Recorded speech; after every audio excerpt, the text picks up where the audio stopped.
Hey everyone, I'm Alex, one of the co-founders of Wildfront, and I wanted to share a bit about how I have closed over $12 million in revenue as the founder of various companies, both agencies and SaaS. In this video, we're going to go over creating an abundance mindset, telling a narrative that actually changes people's minds, prospecting customers effectively, pitching with both curiosity and authority, a follow-up method you can use after your sales meetings, and a negotiation method that makes it seem like you do this all the time. First, a little bit about who we are and what we're doing.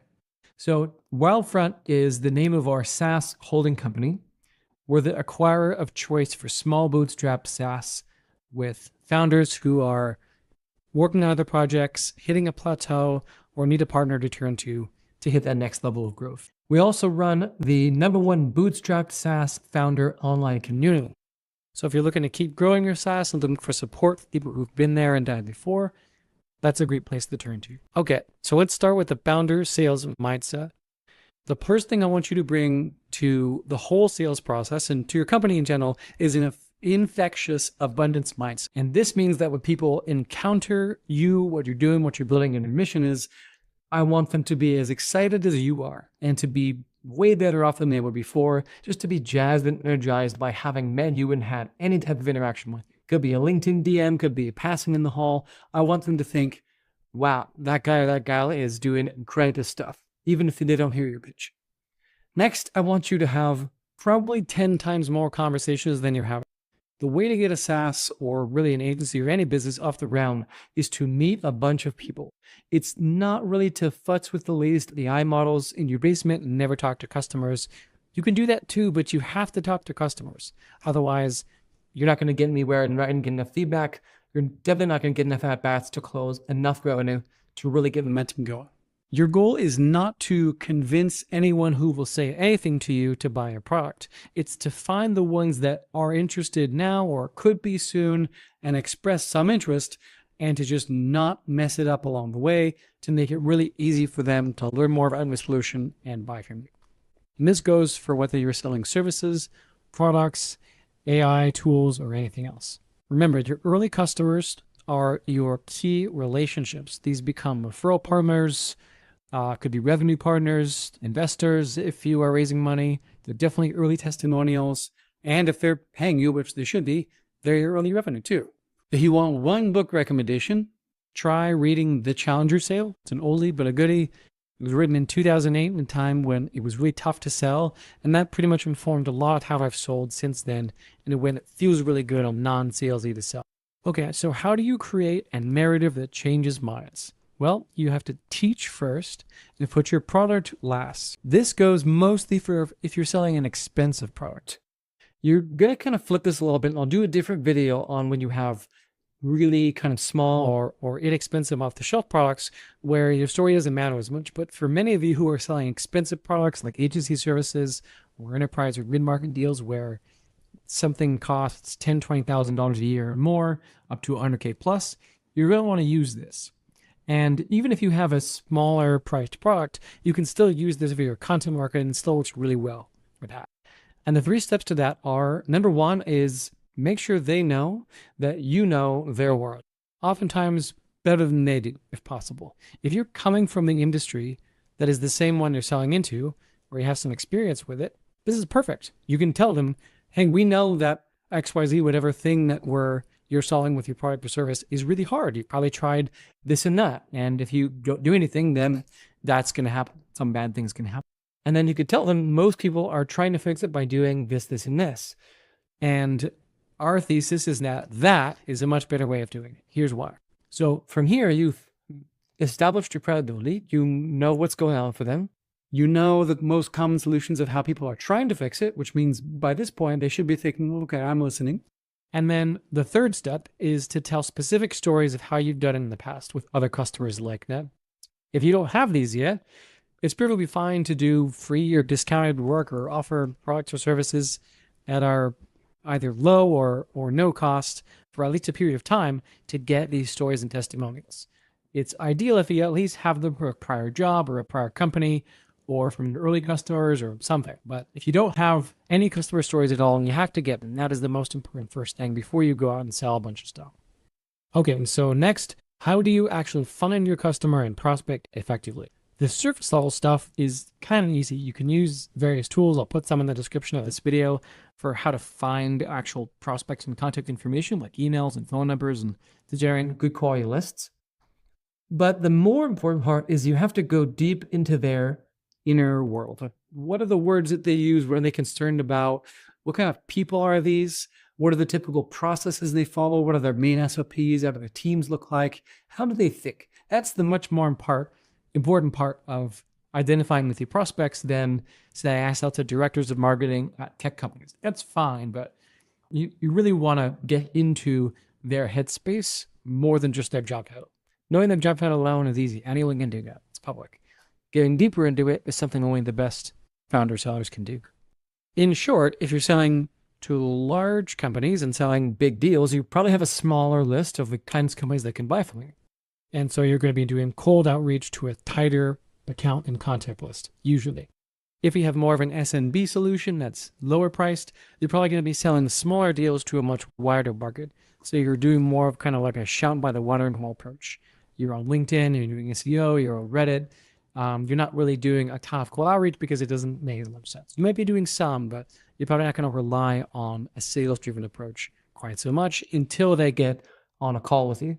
By the way, even if you're not doing a heavy sales-driven approach, you can still use everything I'm talking about here for your content marketing and for your scalable marketing strategy too.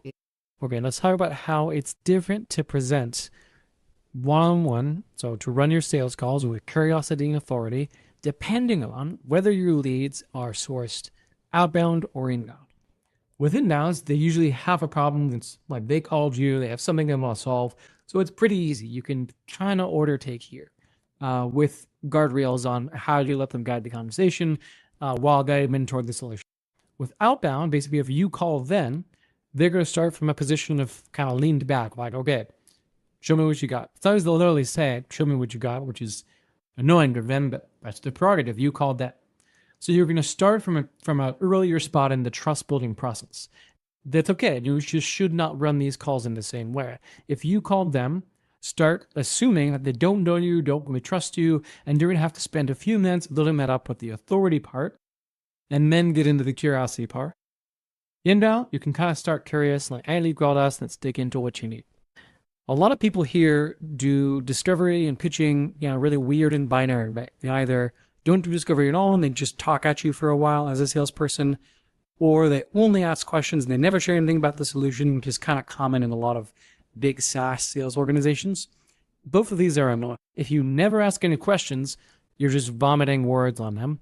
And if you only ask questions, you're not giving people what they came here to find out, which is, what does your solution do and how can I help? So the answer is to have a structured business conversation that guides them toward the outcome of figuring out if it's a good fit to buy your product, and if so, to make it easy for them to do that. You don't really want to do a script. You're going to weave your discovery questions into the pitch for your product. You're going to mostly skip over parts of any kind of like software demo that don't apply to the parts of the solution they didn't express interest in. So if they say my pain points are A, B, and C, and you have features that address pain points D and E, skip those unless they ask about them when they see them on the screen if you are demoing a software product. If it's a service, again, same type of thing, you're just not demoing on the screen. Wait for them to ask about those things, and then that might prompt an additional discovery question if it comes up. At the end of the day, you want to avoid listening to yourself talk and feature dumping without also weaving in discovery questions throughout. So you've had your sales meetings. What do you do now? Well, what people often ask us is, I don't know how to follow up after the sales meeting. I sent an email already.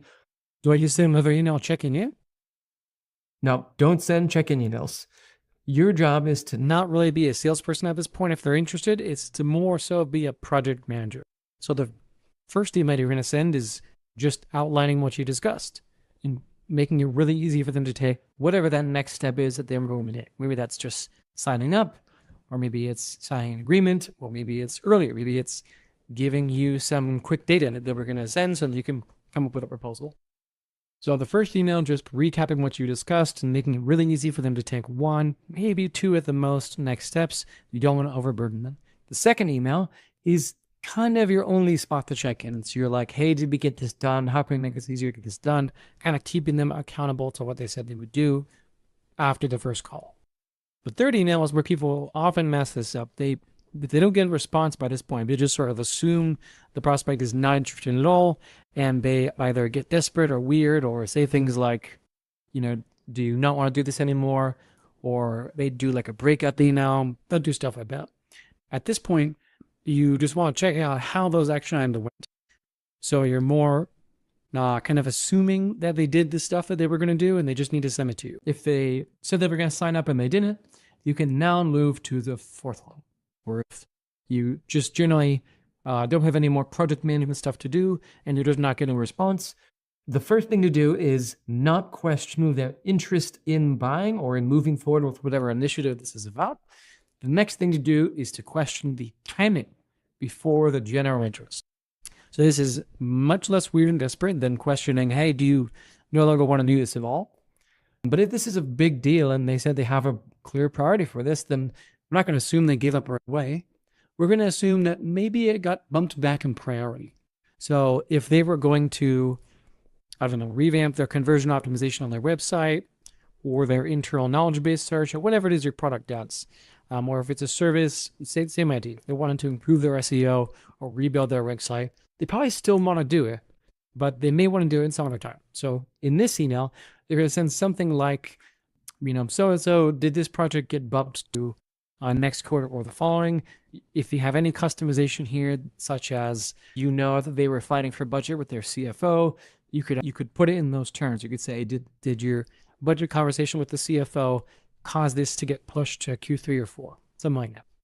So again, we're not assuming the deal's off. We're assuming the deal's later. Okay, if you still don't get a response, now you can say, did you give up on this project, or have we changed gears entirely? Something like that. Use your own words, but now is the time to question, is this whole thing still a priority? You'll often get responses here to the effect of like, yes, but like something weird is happening. They didn't get budget. They had other priorities come up, or they didn't get alignment internally, or they're frustrated because their own internal VP peers aren't helping them get it done, something like that. But, okay, now last one, if they don't respond to any of these emails, honestly, far off them, but there one other thing you can send as the end of this methodology, if you want to be more proactive and really thorough, is something wildcard or creative. So you're going to kind of drop the whole thread of what you've been working on and send something new relevant. It could be an article that really spoke to something maybe even not work related if possible, or something not related to the deal. You're going to kind of break the deal thread and send something else. You might text them, you might LinkedIn DM them, you might sometimes even send a postcard or gift. But the main thing here is you're just trying to get a response.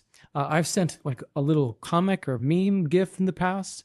You just don't want to send something again about the deal if they haven't responded to the deal stuff by this point.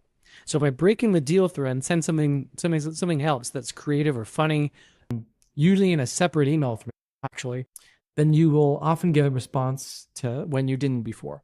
And they'll say something like, oh, that's super funny. Thanks for thinking of me. Yeah, I'm so sorry I dropped the ball. And then they'll tell you why they didn't move forward, or sometimes they just do move forward. And they're like, yeah, it is the right time. Let's do it. So that's your follow-up framework. We spent a good amount of time on that because a lot of people mess this up.